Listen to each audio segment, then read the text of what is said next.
Señal directa.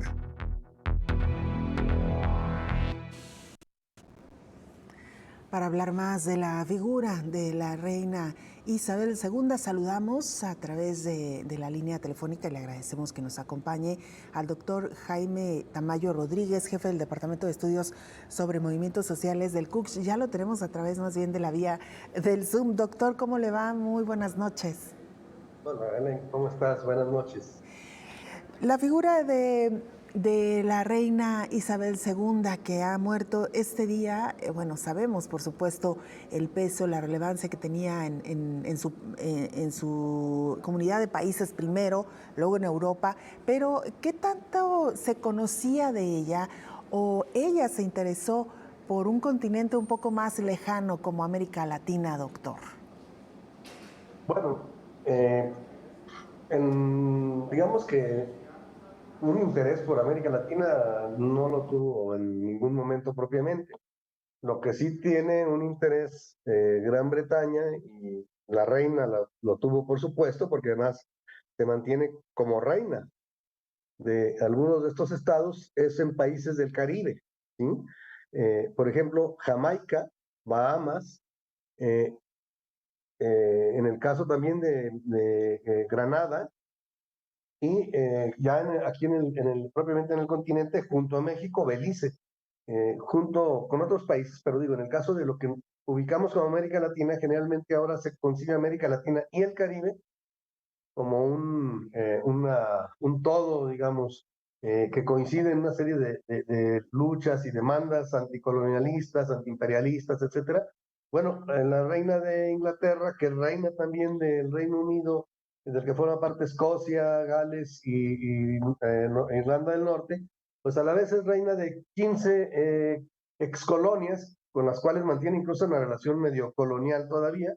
Bueno, era reina, ahora es el rey Carlos III, su hijo, pero tenían y tienen la mano metida pues en estos espacios. Y América Latina, por otro lado, también le significa el control sobre las islas, como ellos le llaman Falkland, o Malvinas para nosotros, que le usurparon a Argentina y que incluso llevaron a una guerra en el siglo, a finales del siglo XX, ¿no? ¿Por qué? Porque hay intereses de tipo geoestratégico, pero también económico. En el caso de las Malvinas, el príncipe consorte, que murió también no hace mucho, pues era propietario, entre otras cosas, de una cantidad importante de ganado bovino, de borregos, que es parte de los intereses de las inversiones de esta familia real. Entonces, su interés en América Latina pues es tener una presencia y un control en la medida de lo posible sobre estos espacios. Eh, yo creo que todos los que nos tocó vivir el periodo de la Guerra de las Malvinas, pues lo recordamos muy bien como un momento de agresión y de una expresión, digamos, muy brutal del colonialismo, ¿no? Inglés. Un colonialismo que pareció haberse terminado poco después de la Segunda Guerra Mundial, pero que sigue de alguna manera teniendo intereses y presencia, como digo, incluso en el Caribe, ¿no? Entonces, eso es lo que podríamos decir de su interés hacia América Latina. Claro. Tanto de la reina fallecida como de la propia Gran Bretaña en general, ¿no? Claro, y en general, doctor, una mujer que abarcó 2 siglos de historia, que convivió con una cantidad pues importante de primeros ministros en Inglaterra, pero que también tuvo oportunidad de tener estos lazos políticos con otros mandatarios, tanto de la Comunidad Europea y particularmente de Estados Unidos. ¿Dónde radica la importancia desde su punto de vista en el ámbito político o geopolítico de la reina Isabel II? ¿Cuál diría usted que es el legado de la reina? Bueno, yo diría que tiene algunos legados que para los ingleses, por supuesto, para los británicos, Gales y Escocia, pues es importante en términos primero de que es una imagen que logró mantener la unidad en ese sentido de lo que es Inglaterra, Gran Bretaña y el Reino Unido. Y de alguna manera la presencia en lo que habían sido las viejas colonias. Hay que recordar que la pérdida ya de la India, luego se divide en India y Pakistán, pues fue la pérdida de lo que ellos consideraban la joya de la corona, ¿no? Eh, pero tuvieron todavía una presencia algunos años más en África, en algunos otros países asiáticos, incluso acá en América.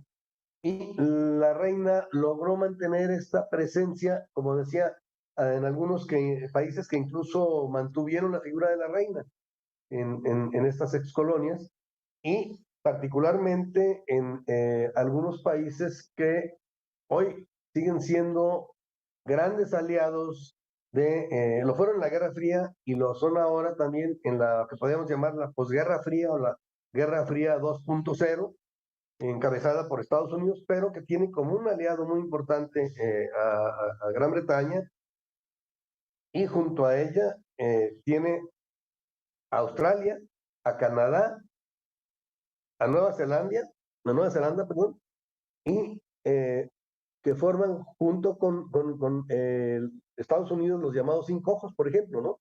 Es decir, esta instancia de espionaje porque se extendió incluso sobre sus aliados más cercanos, espiando, bueno, desde aquí a este personaje rastrero con las posiciones norteamericanas, que luego se enojó porque lo habían espiado, que es Peña Nieto, pero lo hizo incluso con la señora Merkel en Alemania, que era tan afín a las posiciones de los norteamericanos, de los ingleses, y lo hizo con los franceses, etcétera. Es decir, la alianza va hacia adentro, digamos, esto como una cebolla. eh, Hacia adentro, lo más cerrado es el círculo de los llamados cinco ojos, en este caso, que lo forman Gran Bretaña y sus excolonias, donde la reina sigue siendo reina, o seguía siendo reina ahora el rey, y Estados Unidos. Y de ahí en adelante, en los llamados países occidentales o de la Unión Europea, etcétera, pues ya pasaban en realidad a una especie de segundo término, tanto que se les espiaba, ¿sí? Entonces, la reina en ese sentido daba este sentido de unidad incluido a Estados Unidos, aunque ahí no juega el papel de reina, pero daba este sentido de unidad de los británicos y sus ex colonias con los Estados Unidos. Como digo, en la Guerra Fría y ahora, sí, todavía. Entonces, ese es un elemento. Otro, es una figura que recuerda para los ingleses mucho la tradición, la continuidad de estas tradiciones, y por otro lado el orgullo imperial o imperialista, pero que los ingleses, a pesar de que prácticamente ese viejo imperio pues se pudrió y se descompuso y prácticamente dejó de tener relevancia porque quedó sometido a los intereses del nuevo imperio norteamericano, pero que a los ojos de los ingleses se siguieron considerando eh,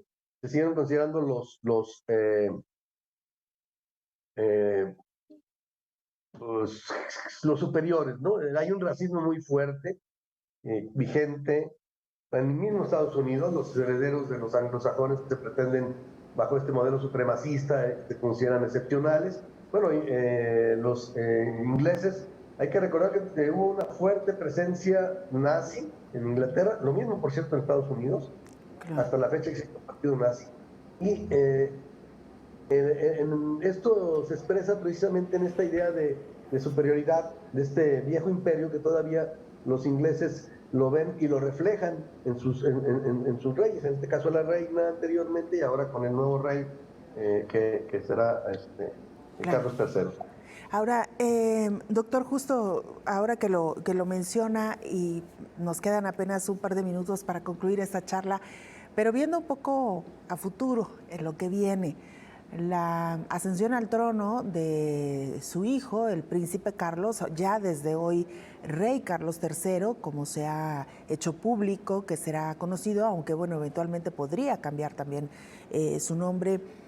¿Qué podría esperarse con Carlos III al frente del trono de Inglaterra, de Reino Unido?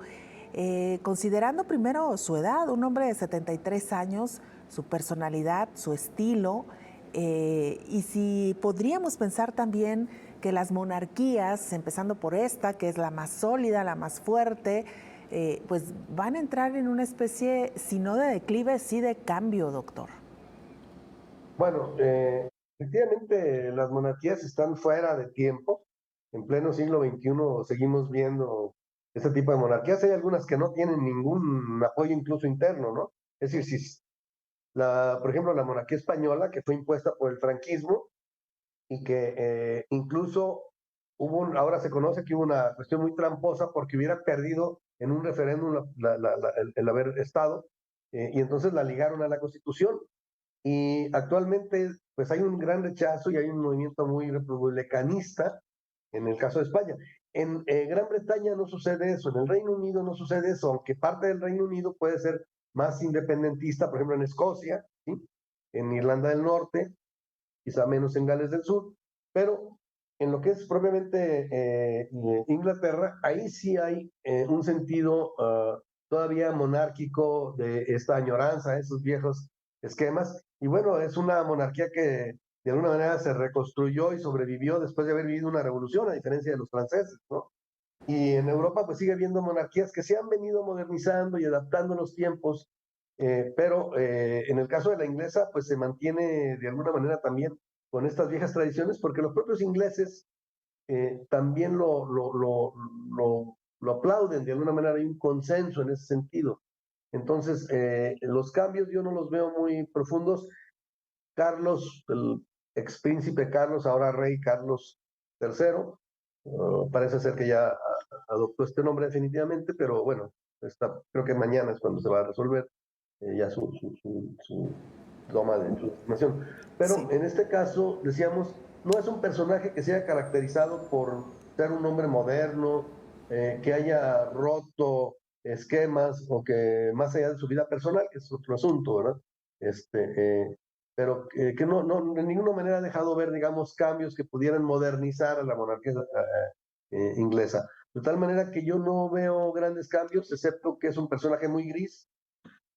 Y si por último quisiera señalar, esto de la reina de Inglaterra, como se solía decir, que no es más que un adorno, y que se decía, bueno, es que está como la reina de Inglaterra, pues es falso. La reina de Inglaterra sí tiene funciones y no solo diplomáticas. Poco se conoce, pero la reina de Inglaterra puede destruir gobiernos y lo ha hecho. Y lo ha hecho más allá de Inglaterra. En el caso concreto de Isabel II, destituyó un gobierno muy avanzado, laborista, en Australia. Un gobierno que había acabado legalmente con la discriminación y había reconocido los derechos de los aborígenes, que había establecido la salud pública universal, que había acabado con la pena de muerte, que había avanzado en la desnuclearización, lo mismo que Nueva Zelanda en algún momento. ¿Y qué hizo la reina de Inglaterra a través de su gobernador? Porque en estos países que tienen todavía la reina de Inglaterra como reina, en Canadá, en Australia, en Nueva Zelanda, etcétera, Sí, Jamaica, etcétera, el gobernador en muchas cuestiones está por encima del primer ministro, claro. que es el único electo, y puede nombrar, y de hecho nombra muchas veces a los magistrados del Poder Judicial, pero Así además es. puede destituir a los gobiernos, y lo hicieron en el caso australiano. Entonces, la reina no está de adorno, es jefa de Estado, o ahora el nuevo rey será jefe de Estado, y puede destituir gobiernos. Y en ese sentido, puede provocar cambios políticos importantes. No veo que vaya a suceder en este caso dentro de Gran Bretaña por parte de Carlos, pero lo podrían hacer en algún país de los que donde mantienen el reino, como ya se lo hicieron en Australia, en algún país que pudiera tratar de zafarse del control que que ejerce esta monarquía y a través de ella los intereses británicos y sobre todo, bueno, detrás de Claro, ellos es los Estados Unidos, ¿no? claro. Doctor, como siempre, un gusto charlar con usted. Muy buenas noches. Buenas noches. Gracias. Es el doctor Jaime Tamayo Rodríguez, jefe